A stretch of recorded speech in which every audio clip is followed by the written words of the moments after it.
नमस्कार बंधुओं, आप सुन रहे हैं जयशंकर प्रसाद की कहानी ग्राम। आप इस कहानी को कहाँ से सुन रहे हैं, हमें कमेंट करके अवश्य बताना। टन टन टन स्टेशन पर घंटी बोली। श्रावण मास की संध्या भी कैसी मनोहारिणी होती है। मेघमाला विभूषित गगन की छाया सघन रसाल कानन में पड़ रही है। अंधियारी धीरे धीरे अपना अधिकार पूर्व गगन में जमाती हुई सुशागमनकारिणी महारानी के समान विहंग प्रजागण को सुख निकेतन में शयन करने की आज्ञा दे रही है। आकाश रूपी शासन पत्र पर प्रकृति के हस्ताक्षर के समान बिजली की रेखा दिखाई पड़ती है। ग्राम्य स्टेशन पर कहीं एक दो दीपालोक दिखाई पड़ता है। पवन हरे भरे निकुंजों में से भ्रमण करता हुआ झिल्ली के झनकार के साथ भरी हुई झीलों में लहरों के साथ खेल रहा है। बूंदियां धीरे धीरे गिर रही हैं, जो जूही की कलियों को आर्द्र करके पवन को भी शीतल कर रही हैं। थोड़े समय के बाद वर्षा बंद हो गई। अंधकार रूपी अंजन के अग्रभाग स्थित आलोक के समान चतुर्दशी की लालिमा को लिए हुए चंद्रदेव प्राची में हरे हरे तरुवरों की आड़ में से अपनी किरण प्रभा दिखाने लगे। पवन की सनसनाहट के साथ रेलगाड़ी का शब्द सुनाई पड़ने लगा। सिग्नलर ने अपना कार्य किया। घंटे का शब्द उस हरे भरे मैदान में गूंजने लगा। यात्री लोग अपनी गठरी बांधते हुए स्टेशन पर पहुंचे। महादैत्य के लाल लाल नेत्रों के समान अंजन गिरिनिव इंजन अग्रस्थित रक्त आलोक दिखाई देने लगा। पागलों के समान धड़धड़ाती हुई अपनी धुन की पक्की रेलगाड़ी स्टेशन पर पहुंच गई। धड़ाधड़ यात्री लोग उतरने चढ़ने लगे। एक स्त्री की ओर देखकर फाटक के बाहर खड़ी हुई दो औरतें, जो उसकी सहेली मालूम देती हैं, रो रही हैं, और वह स्त्री एक मनुष्य के साथ रेल में बैठने को उद्यत है। उनकी क्रंदन ध्वनि से स्त्री दीन भाव से उनकी ओर देखती हुई बिना समझे हुए सेकंड क्लास के दर्जे में चढ़ने लगी।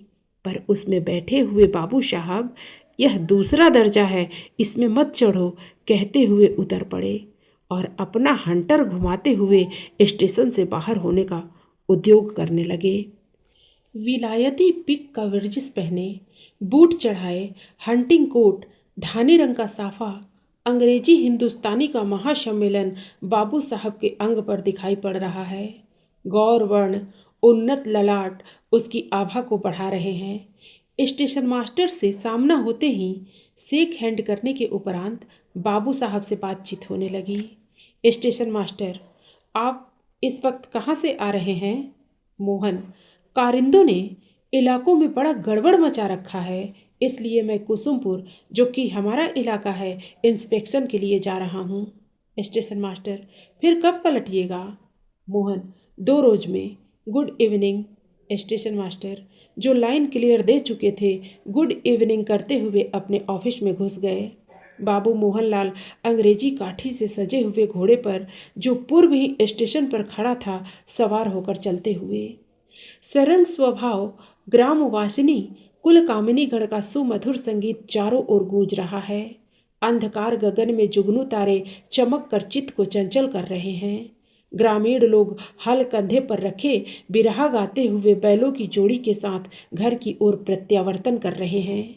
एक विशाल तरवर की शाखा में झूला पड़ा हुआ है, उस पर 4 महिलाएं बैठी हैं। 50 उसको घेर कर गाती हुई झूम रही हैं। झूले के पेंग के साथ अब की सावन सैया घर रहूं रे की सुरीली 50 कोकिल कंठ से निकली हुई तान पशु गणों को भी मोहित कर रही है। अकस्मात अश्व के पद शब्द ने उन सरला कामिनियों को चौंका दिया। वे सब देखती हैं तो हमारे पूर्व परिचित बाबू मोहनलाल घोड़े को रोककर उस पर से उतर रहे हैं। वे सब उनका वेश देखकर घबरा गईं और आपस में कुछ इंगित करके चुप रह गईं। बाबू मोहनलाल ने निस्तब्धता को भंग किया और बोले, भद्रे, यहाँ से कुसुमपुर कितनी दूर है और किधर से जाना होगा? एक प्रौढ़ा एक ओर दिखाकर बोली, यहाँ से 1.5 कोस तो बाएं, यह पैड़वा जाई। बाबू मोहनलाल उसी पगडंडी से चले। चलते चलते उन्हें भ्रम हो गया और वह अपनी छावनी का पथ छोड़कर दूसरे मार्ग से जाने लगे। मेघ घिर आए, जल वेग से बरसने लगा, अंधकार और घना हो गया। भटकते भटकते वह एक खेत के समीप पहुँचे। वहाँ उस हरे भरे खेत में एक ऊंचा और बड़ा मचान था जो कि फूस से छाया हुआ था और समीप ही में छोटा सा कच्चा मकान था। उस मचान पर बालक और बालिकाएं बैठी हुई कोलाहल मचा रही थीं। जल में भीगते हुए भी मोहनलाल खेत के समीप खड़े होकर उनके आनंद कलरव को श्रवण करने लगे। भ्रांत होने से उन्हें बहुत समय व्यतीत हो गया। रात्रि अधिक बीत गई। कहाँ ठहरे, इसी विचार में वह खड़े रहे। बूंदें कम हो गईं। इतने में एक बालिका अपने मलिन बसन के अंचल की आड़ में दीप लिए हुए उसी मचान की ओर जाती दिखाई पड़ी। बालिका की अवस्था 15 वर्ष की है। यद्यपि दरिद्रता ने उसे मलिन कर रखा है, पर ईश्वरीय सुषमा उसके कोमल अंग पर अपना निवास किए हुए है। मोहनलाल ने रूखेपन के साथ पूछा, कुसुमपुर का रास्ता किधर है? बालिका साहस के साथ बोली, मैं नहीं जानती।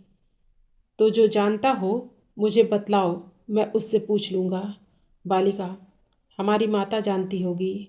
मोहन, इस समय तुम कहाँ जाती हो? बालिका मचान की ओर दिखाकर, वहाँ जो कई लड़के हैं उसमें से एक हमारा भाई है, उसी को खिलाने आती हूँ। मोहन, बालक इतनी रात को खेत में क्यों बैठा है? बालिका, वह रात भर और लड़कों के साथ खेत ही में रहता है। मोहन, तुम्हारी माँ कहाँ है? बालिका, चलिए मैं लिवा चलती हूँ। इतना कहकर बालिका अपने भाई के पास गई और उसको खिलाकर तथा उसके पास बैठे हुए लड़कों को भी कुछ देकर उसी क्षुद्र कुटीराभिमुख गमन करने लगी। मोहनलाल उस सरला बालिका के पीछे चले। उस क्षुद्र कुटीर में पहुंचने पर एक स्त्री मोहनलाल को दिखाई पड़ी, जिसकी अंग प्रभा स्वर्ण तुल्य थी। तेजोमय मुखमंडल तथा ईषत उन्नत अधर अभिमान से भरे हुए थे। अवस्था उसकी 50 वर्ष से अधिक थी। मोहनलाल की आंतरिक अवस्था, जो ग्राम्य जीवन देखने से कुछ बदल चुकी थी, उस सरल गंभीर तेजोमय मूर्ति को देखकर और भी सरल विनय युक्त हो गई। उसने झुककर प्रणाम किया। स्त्री ने आशीर्वाद दिया और पूछा, बेटा कहाँ से आते हो? मोहन, मैं कुसुमपुर जाता था, किंतु रास्ता भूल गया। कुसुमपुर का नाम सुनते ही स्त्री का मुखमंडल आरक्तिम हो गया और उसके नेत्र से आंसू निकल आए। वे अश्रु करुणा के नहीं किंतु अभिमान के थे। मोहनलाल आश्चर्यवान्वित होकर देख रहे थे। उन्होंने पूछा, आपको कुसुमपुर के नाम से क्षोभ क्यों हुआ? स्त्री, बेटा उसकी बड़ी कथा है, तुम सुनकर क्या करोगे? मोहन, नहीं, मैं सुनना चाहता हूँ, यदि आप कृपा करके सुनावें।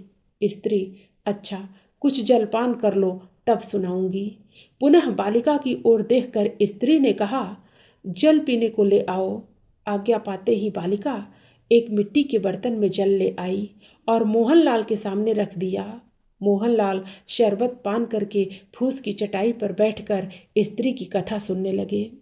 स्त्री कहने लगी, हमारे पति इस प्रांत के गण्य भूस्वामी थे और वंश भी हम लोगों का बहुत उच्च था। जिस गांव का अभी आपने नाम लिया है वही हमारे पति की प्रधान जिम्मेदारी थी। कार्यवश कुंदन लाल नामक एक महाजन से कुछ ऋण लिया गया। कुछ भी विचार न करने से उनका बहुत रुपया बढ़ गया और जब ऐसी अवस्था पहुंची तो अनेक उपाय करके हमारे पति धन जुटाकर उनके पास ले गए।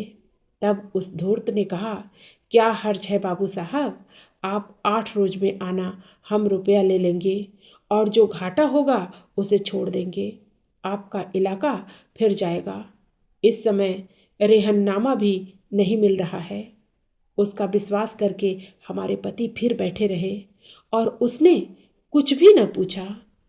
उनकी उदारता के कारण वह संचित धन भी थोड़ा हो गया और उधर उसने दावा करके इलाका जो कि वह ले लेना चाहता था, बहुत थोड़े रुपए में नीलाम कर लिया। फिर हमारे पति के हृदय में उस इलाके के इस भांति निकल जाने के कारण बहुत चोट पहुंची और इसी से उनकी मृत्यु हो गई।